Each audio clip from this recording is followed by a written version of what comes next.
Games, and welcome to today's review. I'm going to look at the boxed starter set for SPQR. It's the revised edition called Death or Glory.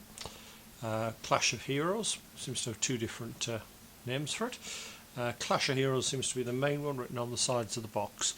Now, I've already done a review of SPQR, the rulebook, which I got as part of their deal when they first brought the revised edition out. I'll put a link up to that in the top there.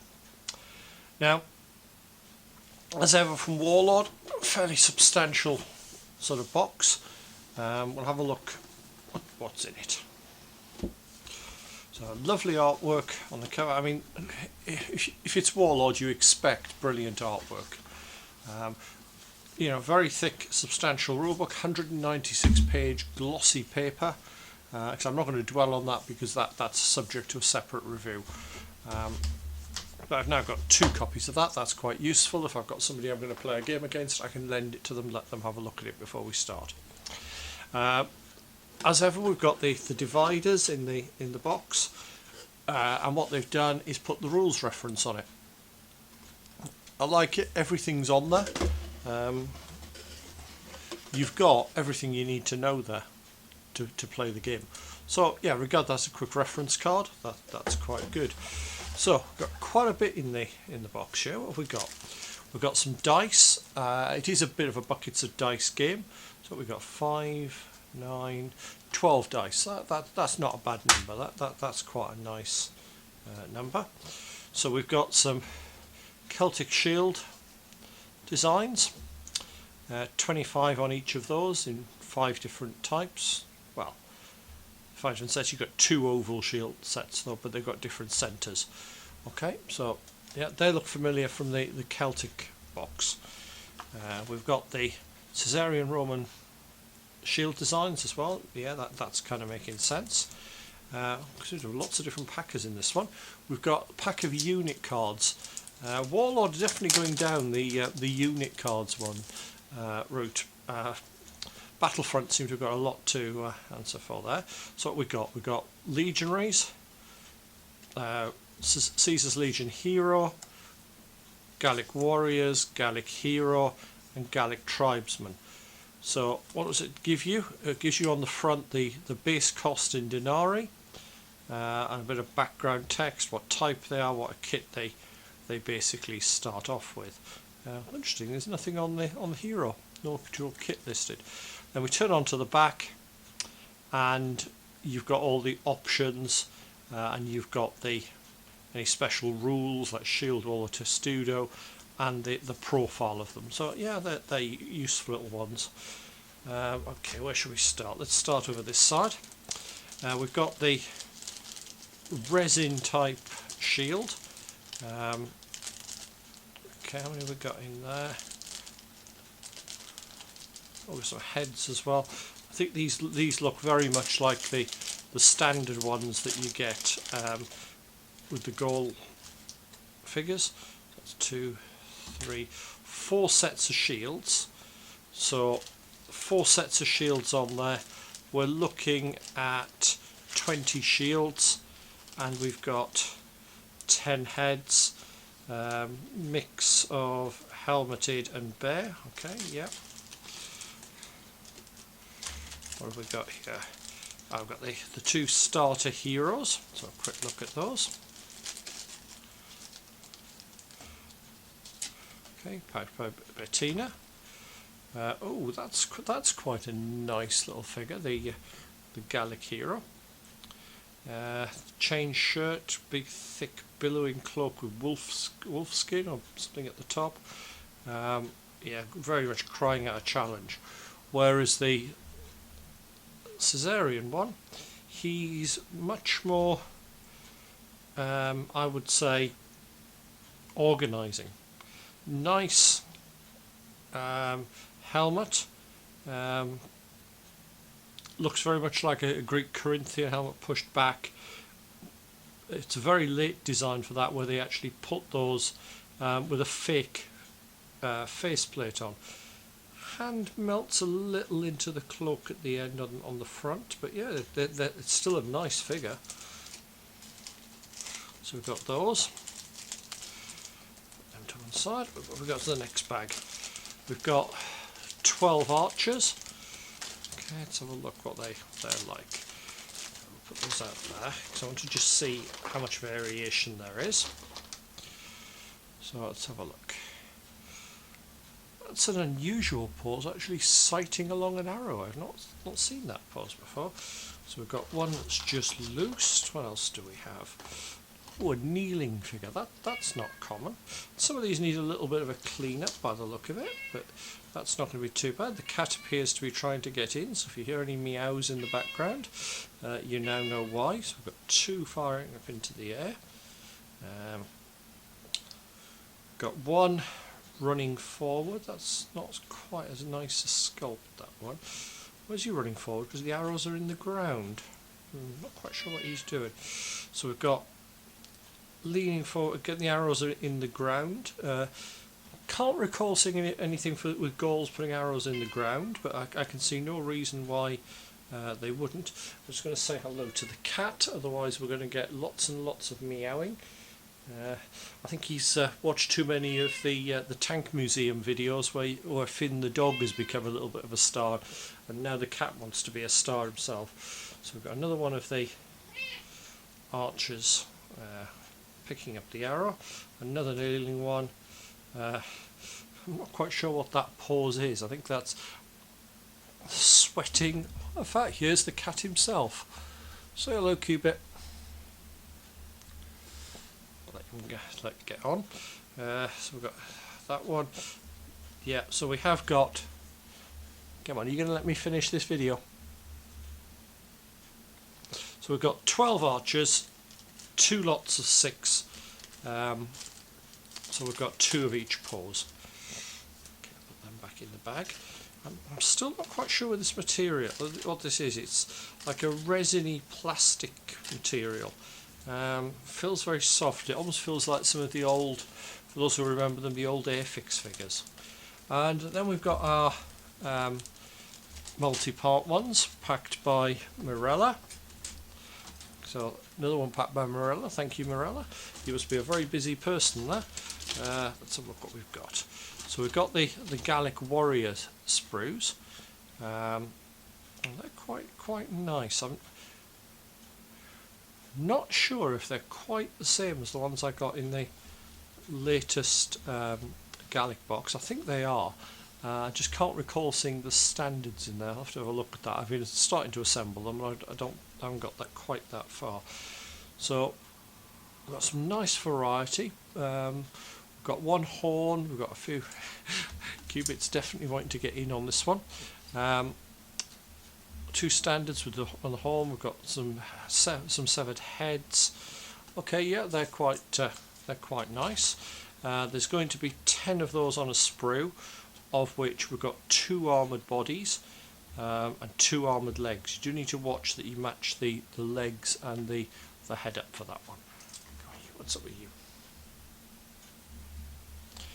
So 4 sets of those, which gets you 40 Gaulish warriors plus 12 archers plus a leader. And then for the Caesarian Romans, how many have we got? We've got 4 figures on a sprue, and we've got 4 sprues, so that's 16 Romans. 16 Romans, we've got 6 heads, a couple of extra pouches, 4 gladius arms, 2 sling arms, and 4 shields, one of which has got a piler on it, or pilum rather. So we've got those. Okay. Oh, they are slightly different. I've just seen on this one. We've got 2 with sword. I think with swords. Let's have a look. I think we actually got more. I think these are all different variants. So we've got 1 with sword, with the gladius. We've got 1 with peeler. Then we've got 1 which looks like a command stands. We've got the couple of the smaller shields as well as the standard ones. We've got we've got the Signaller, we've got the standard bearer, so we do have that. We've got a bit of extra armour to upgrade somebody, and we've got more ornate heads. Yeah, we've got both the two heads that would give us the signaller and the standard. I'd have to just check which way around they went. And then on this one, is that another? Looks like another command stand. Okay, so we're not going to be short of command figures in this. 16 Romans with that. Okay, I suppose I don't need to build them all up as command stands. Gives me the option of 2 units of 8, I suppose, with that. Okay, and then we've got the bases, round bases, which I think it might in some ways be a bit of a negative for some gamers, because some gamers are going to think that they're going to struggle to use that with most ancient rule sets, which tend to go for the more square bases. So again, we've got the usual figures around the outside. Yeah, it does actually say 8 legionaries with Gladius, 8 with Pelum. Let me just back to that. Just trying to work out how you get 8 with Pelum. I can only see getting 4, unless they're counting the ones with the shield as the extra one. Just looking at the bodies across the 2 sprues there. Yeah, they are the same. Bodies on this one, command sprue, yeah, they're the same as well. That does give a slight difficulty. I would need to check whether the sword was on the opposite side for a centurion at this point. I know it was later on, so that's something I'm going to have to look up. Being Caesarian, they have the chain armour rather than the Lorica segmentata. It's going to go a different look. You probably could use some of these if you put Imperial heads on, as making them sort of the ones who've been reissued armour. It does mention that in the rules. So okay, so they'll build up nicely. Now I did see something online when I was doing a bit of research for this. I'm just going to have a quick check, see if I thought it's right. It was saying that you will struggle to actually get viable units with some of these. And the reason they were saying that was the number of heads and bodies with the right kit. Now, looking at that, we're going to have 1, 2, 3, 4, 5, 6. There's going to be no problem with the swordsman. Spearman, you've got 3 on there. So you're looking at a maximum of 12 spearmen, a few more swordsmen, and then the 2 in chain. So you'd have 8 in chain. That is going to limit you a little in that you'd have to pick either sword or shield on this, because your minimum unit size is 5 figures, and you've got 8 with chain there. Now I'm lucky, I've got another couple of sprues of these because I bought the extra Gaulish warriors to go with it. That will get me round that one. Now looking at it as well, how many helmeted heads are there? Because that was the other point they picked up. I know there's a few extra in the resiny material, but let's have a look. 1, 2, 3, 4. So again, you could make up a full unit.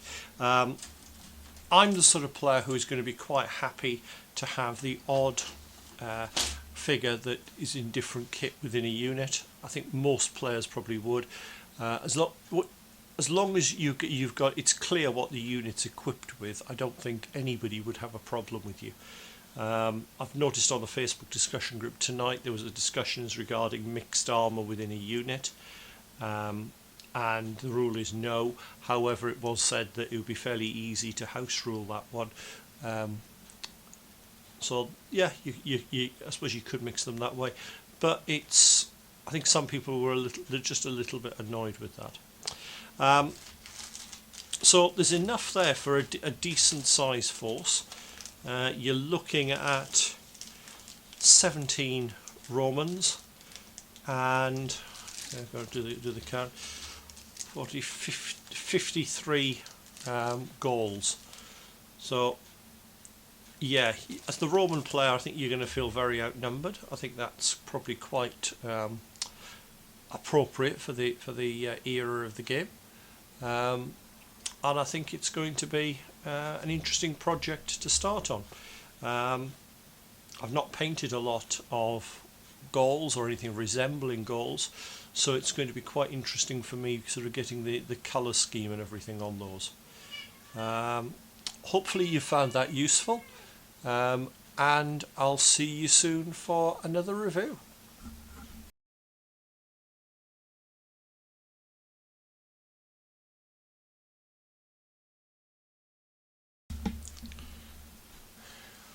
I'm just adding a little addenda to this. I've spotted something very, very interesting in the rules reference sheet, comparing it to the rule book.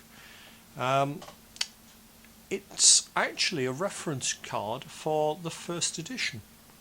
Now I don't know if other people have found this. If that's the case, I'd be interested, or it isn't, just drop me a nod and put a comment below. I'd be interested to see if it is or if it isn't. Now, the reason I picked up is looking at the quick reference. I spotted the parry rule, which I know has been removed from second edition, and when I've looked at it, there is no special rule for the sword there. Parry on here is actually missing when you go to the special rules in the rule book, and they've put block in instead. So we've got a discrepancy there. The short spear as well has had the range changed on it. So there are a couple of little inconsistencies in this. So you would be looking for the rule for parry, which I suppose you'd find it on the reference chart there. It's something to watch for. I'm a bit disappointed with that one. It's not exactly a deal breaker, to be honest. I mean, I'm probably going to look at taking the rules reference there and creating a second side for it with the bits and pieces from there, photocopy them, put them onto one sheet and turn it into my own little quick reference guide laminated. But it's a surprising mistake from Warlord. I'm quite surprised at that. So just a little extra there. It just shows that I don't pick up everything straight away. That was done just after I'd sorted the cat out and started to pack up, and I suddenly just spotted it. And I'd read earlier on that the parry rule had gone. So yeah, just a little oddity. Still well worth the money. Even if you just bought that for the figures, you've got a bargain there, I think. You've got a lovely little starter force. It's a couple of units worth on each side for ancient gaming, or at least on the Celtic. Probably one on the Roman side, but for a beginner, this is a great box. I think it's going to work nicely for beginners, which is who this is aimed at. I've got my grandkids playing gaming at the minute. Now we're starting to come out of lockdown. I can start that series back up again, and I'm guessing that we'll probably try SPQR at some point. They've played Raven Feast at the minute, which I'll probably be doing a review of shortly, but this would be ideal for them. I'm actually really surprised at having found that. So hopefully that's a useful little thing to be aware of. Well, I'm guessing we'll probably see an errata at some point anyway from Warlord. Warlord are very good at keeping things up to date. We'll have to have a look if anything appears on that. So Thanks for listening to my rambling yet again, and I'll see you soon for another review. Probably a bit longer than we spent before I said that last time.